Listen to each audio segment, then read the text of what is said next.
Et vous, savez-vous quand changer vos pneus?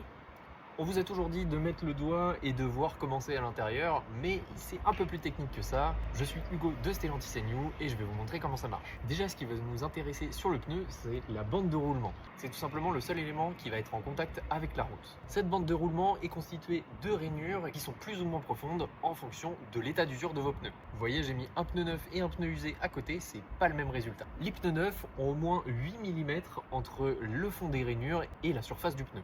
La loi oblige les automobilistes à changer leurs pneus une fois que la profondeur des rainures est inférieure à 1,6 mm. Pour vérifier cela, vous avez justement dans ces pneus des témoins d'usure qui font 1,6 mm. Si votre pneu arrive jusqu'au témoin d'usure, cela veut dire que vous avez usé 100% du pneu et dans ces cas-là, vous êtes obligé de les changer. En règle générale, on conseille de changer les pneus à partir du moment où la rainure fait environ 2 mm. La deuxième chose à vérifier, c'est tout simplement l'âge de vos pneus. Il suffit tout simplement de regarder sur le flanc du pneu. Vous allez retrouver juste ici une série de 4 chiffres et on peut voir que ce pneu-là a été produit la 52e semaine de 2024.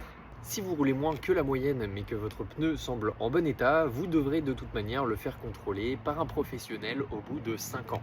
Et au bout de 10 ans, vous devrez changer carrément le pneu même s'il est en bon état, tout simplement parce qu'il perd de son efficience au cours du temps et que cela peut vous mettre en danger si c'est le cas. La forme du pneu est aussi importante, il faut que le pneu soit dans un bon état et constater l'absence de toute boursouflure, fissure ou cloque sur la surface du pneu. Vous devrez également regarder partout sur la bande de roulement pour voir si des trous sont présents.